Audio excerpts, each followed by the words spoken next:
What's up, guys? How y'all doing tonight? We are back. And this time we are coming to talk about relationships. How to argue effectively in a relationship and how to fight fair. So this is called Real Talk. That's what we'll be having. We will do different segments where we will come to you hopefully once a week. We're going to try that with just some real talk about real problems and things that happen in relationships and what we have found to be effective over the last 12 years of being together. So this part right here is our relationship one-on-one, fighting fair. Fighting fair. Roll it, baby. Alright. You know, every relationship has its ups and downs. And in those ups and downs, you have to know how to fight fair. We all know how to go tit for tat. It's easy to do that because, you know, instead of listening to each other, you listen to respond. And that's not fighting fair. That's not fighting fair. So when you have to listen, you should effectively listen and be able to repeat back what the person said to you, so that way you can get a better understanding of what they're trying to convey to you. Because sometimes the message gets a little garbled when you receive it, because if you're not listening effectively, how can you actually respond effectively? And I think the biggest problem with that is that we bring our egos into the relationship. And it's so hard to set aside pride and to set aside ego and to not listen with our emotions. That's the biggest problem. We begin to listen with our emotions, and so our ears shut off. They turn completely off. Yeah. And we start having emotional responses. And what we do is, instead of fighting fairly and addressing the problem that we're having right now, we want to dig back for examples of past problems that were supposed to be resolved. Yeah. And or use trigger words to hurt the other person so that we can draw them into the same emotional turmoil that we are experiencing at that time. And that's not fighting fair, nor is it mature. That's true, because a lot of times when we get into arguments, you know, people get into arguments, the first thing you want to do is, if you know you're already upset with your spouse or your partner, you've already predetermined the argument before you even have it. You know, you already know what you're going to say, so you already, you know, have a retaliation for their responses. So you basically have a checklist of, this is what I want to get off my chest. Which I'm not saying there's anything wrong with that, but you have to do it effectively. You know, when one person's speaking, you say, hey, these are the things that I want to address, and let you know what's concerns for me, because some things that are concerns for me may not be a concern for her, and vice versa, because, you know, even though we're one flesh, we're still individuals. And so what affects me may not affect him. And I think the biggest problem is when we experience something that hurts our feelings or that upsets us, instead of approaching the person with how you feel, you know, basically saying, for example, Eric, you hurt me when you said X, Y, and Z. If you go to him and you say, every time we get together, you always do this, you.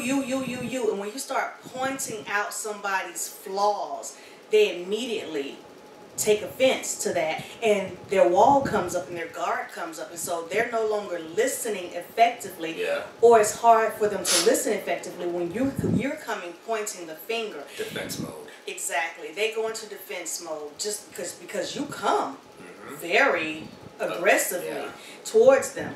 And so what I've learned over the years is that you cannot just run up on somebody with your emotions, you know, all raw, wanting to tell them everything that they're doing wrong.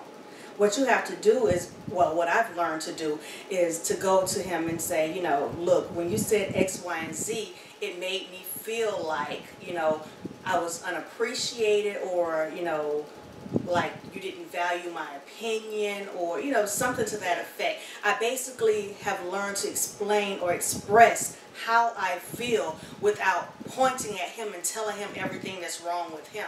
I just let him know how what he said or what he did affected me.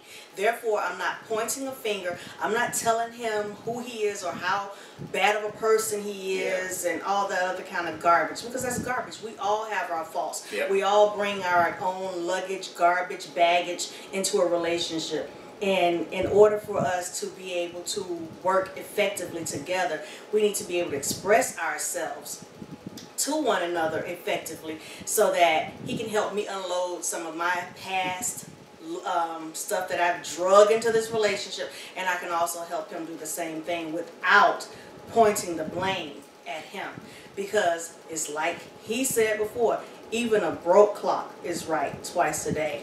And with that being said, you know, it's one thing, you know, when they point out something to you, and like she said, you know, we have different experiences, so how we take things is different. Because I'm gonna give an example. I have a habit of leaving doors. Well, I had the habit of leaving doors open, and even though she's giving the face, I still had the habit because I'm working on it. I'm a work in progress. She knows I'm a work in progress. That's why she loves me, you know. And when she used to bring it to my attention, I was like, "What's the big deal? I mean, we're in the house." But it was brought to my attention while I'm at work. I have a guy that works for me, and he just leaves things open. And at our job, it's a safety hazard because there's a bunch of kids running around. And so I understand how she feels now when the door is left open. It's not the fact that how her feelings is less valid than mine. It's the fact that she has feelings about it, and I need to, you know, empathize with her and say, you know what, I need to make a better effort to make sure when I open a door, I close it. So, you know, sometimes I'll leave out of the kitchen completely and be like, did I close that? And I'll walk back just to check it. Just so, you know, I'm trying to, you know, not, you know, cause a trigger for her, because, you know, little things, you know, everybody has little pet peeves on how they like things. And that's one of her things, you know, neat order, close cabinets, you know, put the spoon back where it belongs, you know, don't leave a dish over there and over there, and things like that, and stuff and junk. So silly, but that is true.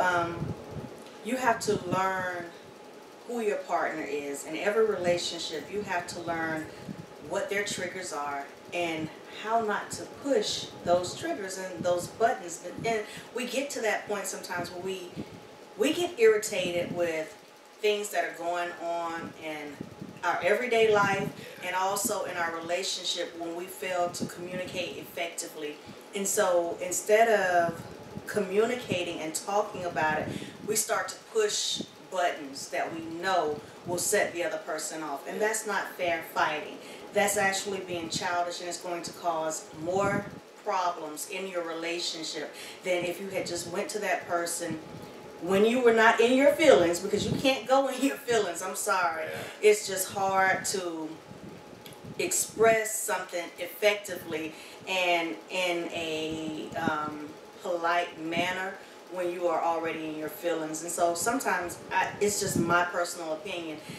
When you are aggravated, really aggravated with something, it's okay to walk away, to decompress, breathe, and gather your thoughts so that you can go back and talk about that thing with someone when it's not so raw. You can't just snatch a Band-Aid off with a scab, and when the wound is still leaking and you know, just raw, it's still bleeding, want to go and all of a sudden start trying to address this thing. Not a good idea. Sometimes it's good to just walk away, decompress, breathe, think about the situation and how you would like to word it, how you would like it brought to you if you were in that situation.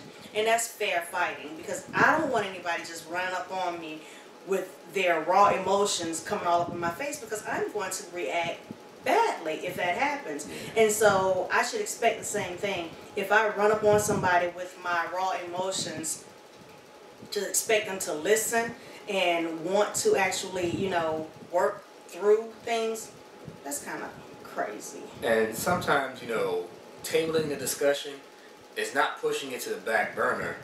It's just, you know, we have everyday life that goes on. And in everyday life, you know, you have to not only deal with a relationship, children, work, family, and in doing that, sometimes you have to, just, you know, not talk about something because it's for the betterment of the relationship. Because sometimes, yeah, you need to discuss it, but you also need to have that bonding time together that, okay, we know we have a problem, but for right now, we just want to love on each other right now. And then when we both were in better headspace, because sometimes you might be in the right headspace, but they're not. And just because you're in the right headspace doesn't mean that the discussion has to happen right now. You have to give them a chance to get into the right headspace also, because then they can effectively listen to you and you can convey your message and they'll receive it a lot better. Because if you just say, well, we need to talk, that's like the worst way you can start a conversation of, we need to talk. Because once you do that, everybody's like, oh boy, here we go. What now? Exactly. When's the other shoe going to drop? And, I have some things on my mind that I would like to discuss with you.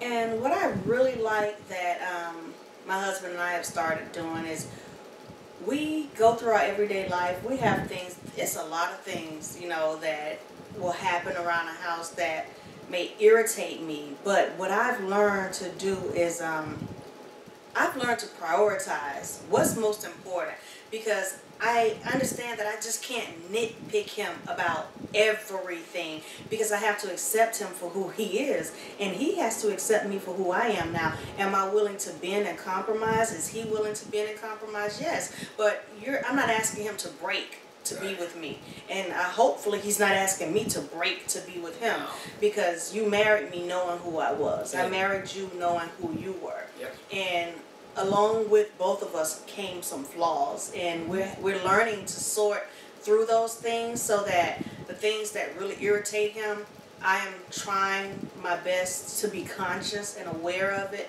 so that I don't, do it all the time, whereas it may just happen because we're creatures of habit. Right. Like he was saying about the cabinets, he's a creature of habit. Maybe it's something that he's done for years. Yeah. It's something I've noticed for years. But I've been doing it for years, see? Yeah.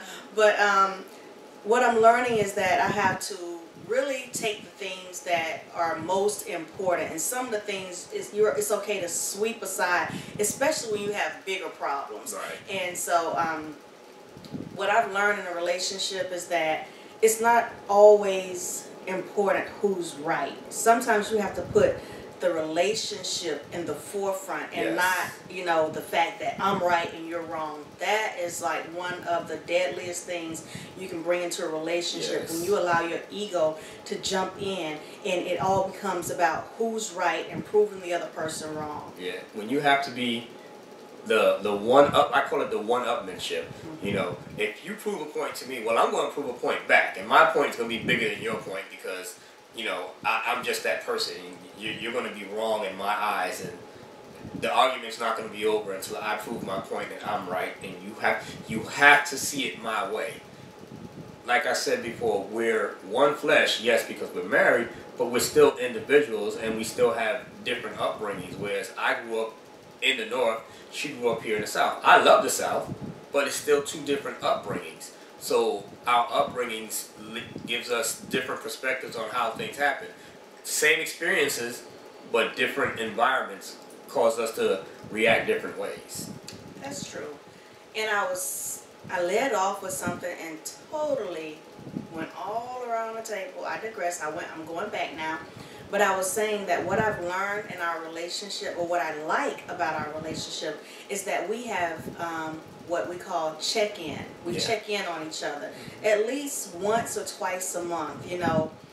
We'll check in when things are not stressful, when things are not bad, like when we're having a good day, and or we're just chilling around the house or something. I can be in my girls' room doing whatever I'm doing, and he'll just come in and sit down, and he'll say, babe, I just want to come and ask you, just check in. I just want to check in and see if there's anything that you would like for me to do more of, less of.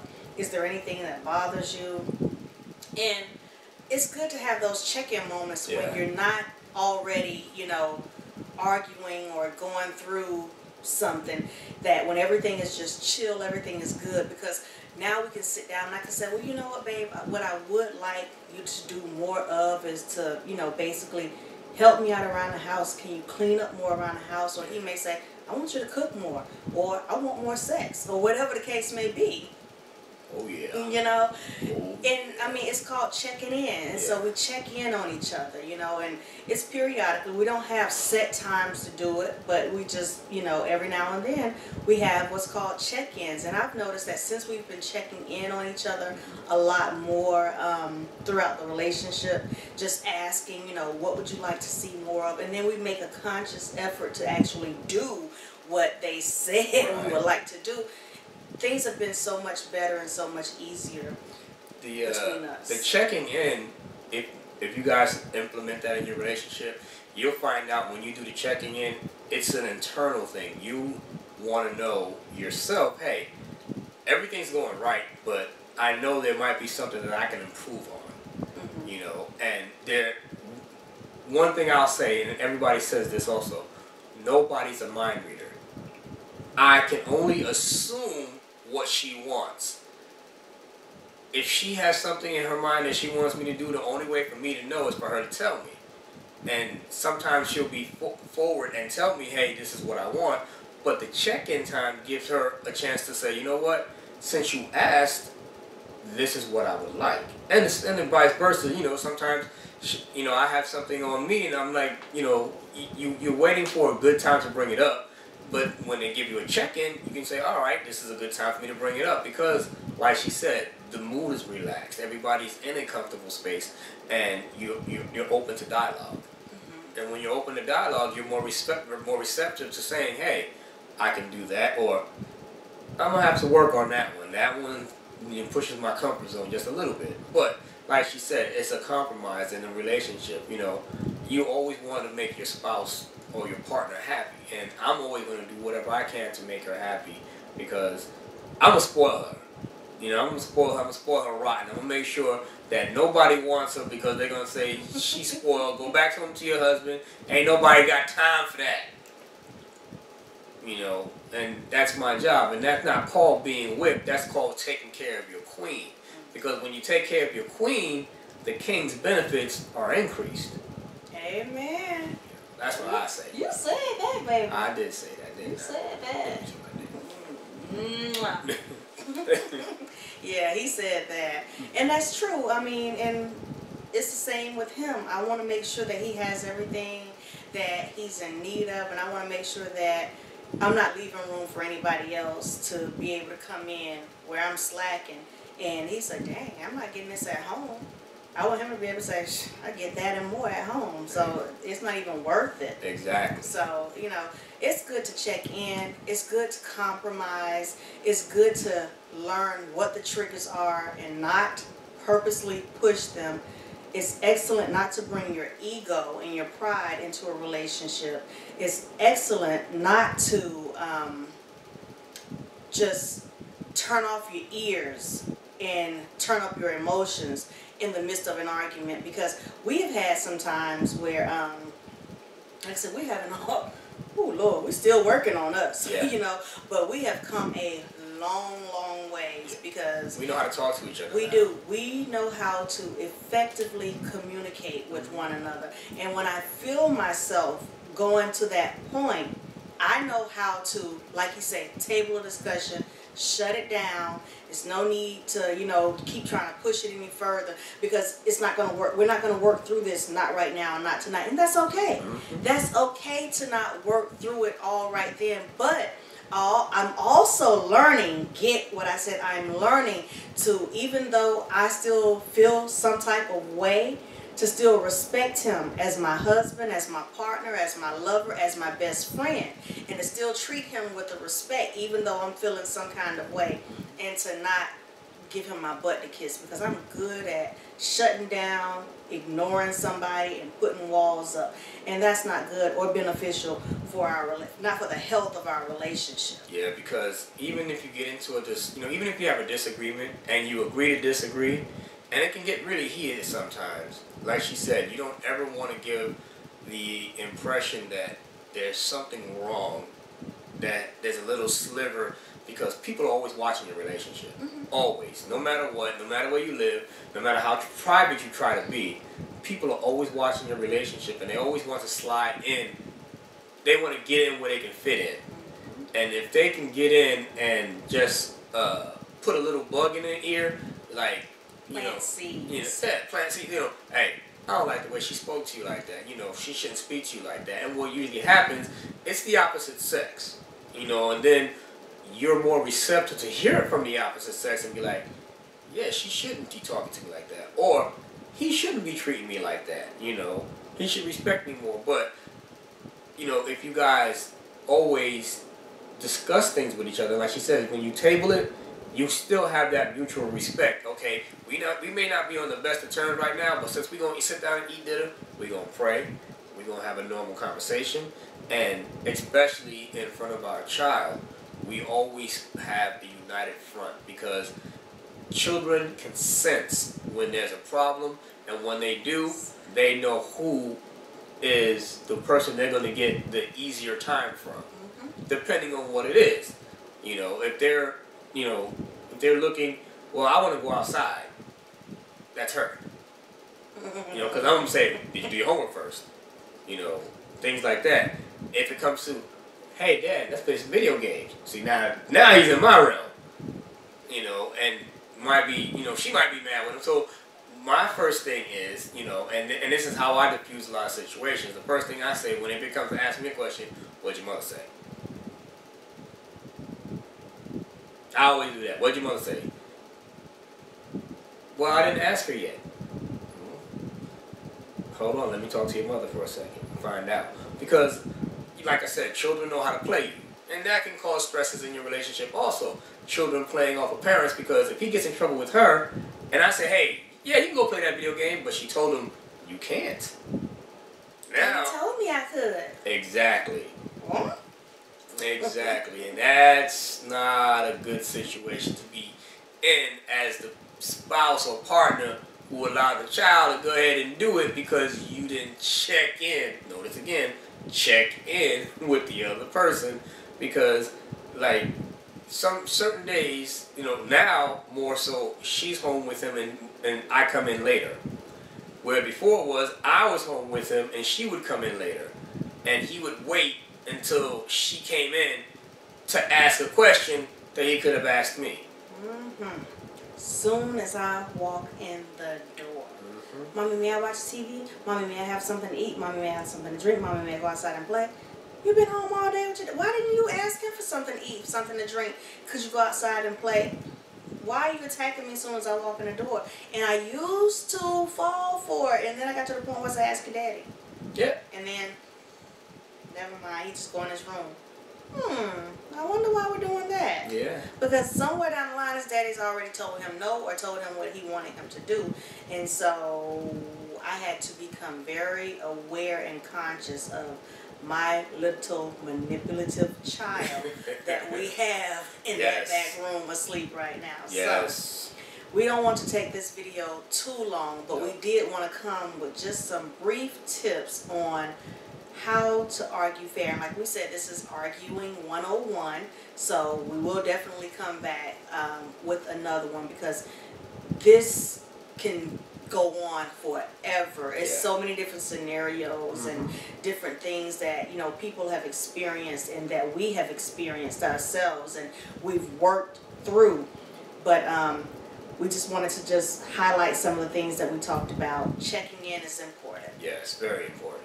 Not using trigger words. Don't push buttons. Do not push buttons.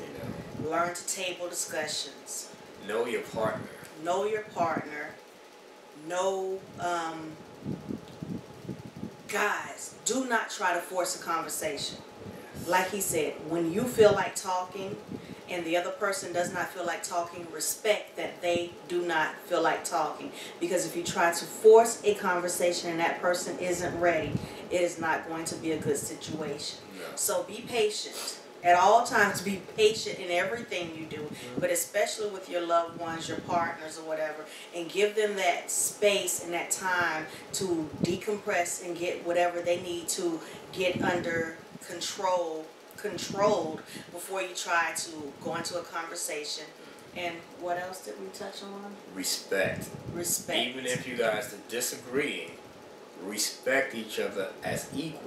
Mm-hmm. Always respect your partner as an equal, because as soon as you start disrespecting them, trust me, like I said, somebody's waiting to swoop in. And keep people out of your business. Don't tell your family what nothing. happens in your house between you and your spouse, you and your partner, girlfriend, boyfriend, whatever, That's is right. between you guys. Because while you're upset with them and you run off to mama, girlfriend, whoever or whatever, and then when you forgive them and go back to them, now they're looking at him cross-eyed or at her cross-eyed, and now they got a problem and an issue with it, but you're over it and y'all back lovey-dovey, and they're hating on them and calling you stupid. Keep your business to yourself. Because sometimes, like I said, every situation, in every argument, there's always three sides. His side, her side, and the truth, which lies somewhere in the middle. Because I'm going to view it totally the way I view it. He's going to view it totally the way he view it. And the way we go and tell it to somebody is skewed to how we see it. So, because we're always going to put ourselves in the best light. Yeah, for the most part. 90% of the time, even though we're going to say, well, I'm going to tell you the truth, and I know I'm going to look, I'm going to tell you this, but you're still going to skew it a little bit to make yourself look good. Exactly. And then also, when you're discussing things, like she said, there's, three different sides to it. Whenever there's a problem, there's fault on both sides, because there's something underlying that caused you to react a certain way. They may not know it. They may not know it, but, you have to bring it up to them so they can, see it. And like we said, there's a way to address people that will keep the respect the utmost. Always respect your partner, because the first thing we want is somebody to respect us. Don't talk to me crossway, because now I'm not listening to you and you might get shook. Shake people like, Got issues, y'all. I ain't never shook her though. You better not. But I put over my knee and spank her. I'm not like that. Yeah.